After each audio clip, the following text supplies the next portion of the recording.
Salut à tous et bienvenue sur ma chaîne. Aujourd'hui, nous allons explorer 3 sujets majeurs qui font actuellement la une de l'actualité en Algérie.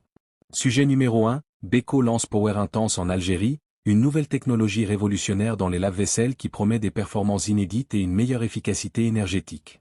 Sujet numéro 2, la capitale Alger est secouée par une affaire financière spectaculaire impliquant plus de 200 milliards de centimes, avec plusieurs membres d'une même famille poursuivis par la justice. Restez bien avec nous jusqu'à la fin de la vidéo pour comprendre tous les détails de ces informations qui font beaucoup réagir en ce moment. Sujet numéro 1. Aujourd'hui, nous allons parler d'une innovation technologique qui pourrait bien révolutionner le quotidien de nombreux foyers algériens. Le géant turc de l'électroménager Beko vient de dévoiler sa toute nouvelle technologie baptisée Power Intense, spécialement conçue pour améliorer les performances des lave-vaisselle. Une annonce qui a été faite mardi 10 février 2026 à Alger et qui marque une étape importante dans la stratégie du groupe en Afrique et au Moyen-Orient. Avec cette innovation, Beko promet une véritable révolution dans le domaine du lavage de la vaisselle. Selon les responsables du groupe, le système Power Intense offre des performances de nettoyage jusqu'à 5 fois supérieures aux technologies traditionnelles. Une promesse ambitieuse qui repose sur des avancées techniques importantes et sur une conception entièrement repensée du système de lavage. Le cœur de cette innovation repose sur un bras de lavage nouvelle génération, spécialement développé par Beko. Ce dispositif est équipé de 4 hélices satellites ultra précises, capables de couvrir l'ensemble de la cuve du lave-vaisselle. Contrairement au système classique, où certaines zones peuvent être moins bien atteintes par les jets d'eau, Power Intense garantit une couverture maximale. Cela signifie que l'eau atteint chaque recoin de l'appareil, permettant ainsi d'éliminer efficacement les résidus alimentaires, même les plus tenaces. Cette technologie vise particulièrement les zones difficiles d'accès, qui représentent souvent le principal défi pour les lave-vaisselle traditionnels. Grâce à la précision et à la puissance des jets d'eau, la vaisselle est nettoyée en profondeur, ce qui améliore non seulement la propreté, mais également l'hygiène globale. Mais la performance n'est pas le seul objectif de Beko. L'entreprise met également l'accent sur la consommation d'eau et l'efficacité énergétique. Selon la fiche technique présentée lors du lancement, les lave-vaisselles équipés du système Power Intense consomment seulement 8,5 litres d'eau par cycle, ce qui constitue une réduction significative par rapport à de nombreux modèles existants sur le marché. Cette optimisation répond aux préoccupations croissantes liées à la préservation des ressources naturelles et à la réduction de l'impact environnemental. Ce lancement en Algérie n'est pas le fruit du hasard. Beko a choisi ce pays comme premier marché de la région Moyen-Orient et Afrique pour introduire cette nouvelle technologie. Ce choix stratégique reflète la confiance du groupe dans le potentiel du marché algérien, mais également dans la solidité de son partenariat avec l'entreprise Biolux, son représentant officiel en Algérie depuis plus de 20 ans. Lors de la cérémonie de lancement, Umi Gunel, directeur régional de Beko pour l'Afrique du Nord, a souligné l'importance de cette collaboration. Il a affirmé que le partenariat avec Biolux constitue un élément clé du succès de Beko en Algérie. Il a également expliqué que la technologie Power Intense a été développée pour répondre aux exigences de plus en plus élevées des consommateurs, qui recherchent des appareils à la fois performants, économiques et respectueux de l'environnement. Avec cette innovation, Beko ne se contente pas de lancer un nouveau produit. L'entreprise souhaite également renforcer sa présence sur le marché algérien et ouvrir de nouvelles perspectives de croissance. L'objectif est clair, proposer aux foyers algériens des solutions modernes, capables de simplifier le quotidien tout en répondant aux enjeux environnementaux. Beko est aujourd'hui l'un des acteurs majeurs de l'industrie mondiale de l'électroménager. L'entreprise, qui appartient au groupe turc KOS, possède plus de 70 ans d'expérience dans ce domaine. Elle dispose de 122 filiales réparties dans 57 pays et emploie plus de 50 000 collaborateurs à travers le monde. Sa présence internationale repose sur un vaste réseau de sites de production implantés en Europe, en Asie, au Moyen-Orient et en Afrique. Le groupe développe également 22 marques différentes, dont certaines sont exploitées sous licence. Ces marques bénéficient du travail de recherche et d'innovation mené dans les 28 centres de recherche et développement de Beko. En 2025, le groupe a réalisé un chiffre d'affaires consolidé estimé à 11 milliards de dollars, confirmant sa position de leader dans le secteur du gros électroménager en Europe en termes de volume de production. Le lancement de Power Intense en Algérie s'inscrit également dans un contexte plus large de coopération économique entre la Turquie et l'Algérie. Lors de l'événement, la première conseillère de l'ambassade de Turquie en Algérie a rappelé que plus de 1600 entreprises turques sont actuellement implantées dans le pays.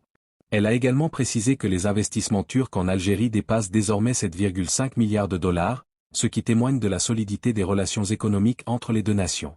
Cette coopération touche plusieurs secteurs, notamment l'industrie, la construction, l'énergie et désormais l'électroménager. Le lancement de la technologie Power Intense illustre parfaitement cette dynamique et montre que l'Algérie représente un marché stratégique pour les entreprises turques. Pour les consommateurs algériens, cette innovation pourrait représenter une avancée importante.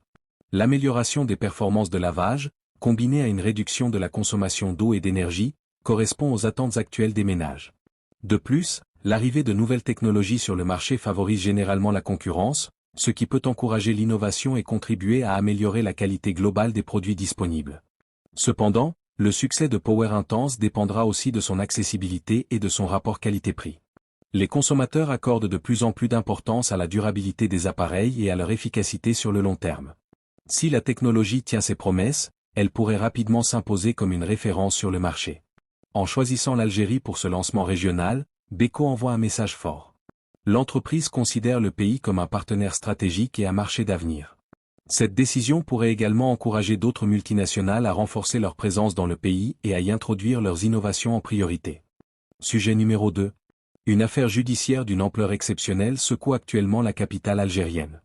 Selon des informations relayées par le média Annahar, le procureur de la République près le pôle pénal économique et financier spécialisé de Sidi Mamed a requis des peines particulièrement sévères contre plusieurs membres d'une famille d'Alger, soupçonnés d'avoir dissimulé des biens provenant d'activités liées à la corruption. D'après les éléments présentés lors de l'audience, la valeur totale des biens concernés dépasserait les 200 milliards de centimes. Les réquisitions du parquet oscillent entre 10 et 15 ans de prison ferme, accompagnées d'amendes qui pourraient atteindre jusqu'à 8 millions de dinars. Au centre de cette affaire figure un principal accusé identifié par les initiales AH. Ce dernier encourt la peine la plus lourde, soit 15 années de réclusion criminelle assortie d'une amende conséquente. Plusieurs autres membres de sa famille risquent quant à eux des peines pouvant aller jusqu'à 12 ans de prison. Certains suspects actuellement en fuite font également l'objet de mandats d'arrêt internationaux avec des réquisitions équivalentes. Les parents des principaux mis en cause ne sont pas épargnés par les poursuites judiciaires. Le parquet a requis contre chacun d'eux une peine de 10 ans de prison ferme, en plus de la confiscation totale des biens saisis dans le cadre de l'enquête. Selon les accusations, les faits reprochés concernent la dissimulation volontaire de biens issus d'infractions liées à la corruption. Les suspects sont également poursuivis pour blanchiment d'argent et pour dilapidation présumée de fonds publics. Cette affaire s'inscrit dans la continuité des procédures judiciaires engagées contre la famille de l'homme d'affaires Mahiedine Takhout, ancien acteur majeur du secteur automobile en Algérie. Le dossier met en lumière un système présumé d'acquisition massive de véhicules auprès du point de vente Sima Motor, situé à Blida. Ce point de vente aurait été géré, selon l'accusation, de manière irrégulière par une personne proche de la famille Takhout, connue sous le nom de Nassimoto. Les investigations auraient révélé qu'entre 2017 et 2020, plusieurs milliers de véhicules auraient été achetés avant d'être revendus sur le marché à des prix largement supérieurs à leur valeur initiale. Ce système aurait permis de générer des profits considérables. L'enquête affirme également que le principal accusé effectuait la majorité de ses transactions en espèces, évitant ainsi les circuits bancaires officiels. Ce mode opératoire aurait compliqué le suivi des flux financiers et facilité le blanchiment de capitaux, selon les enquêteurs. Les recherches menées par les autorités ont aussi mis au jour l'acquisition de nombreux locaux commerciaux enregistrés au nom de différents membres de la famille. Ces biens immobiliers seraient situés notamment dans les zones de Rouiba et de Dar el-Beida, deux secteurs économiques stratégiques de la région algéroise.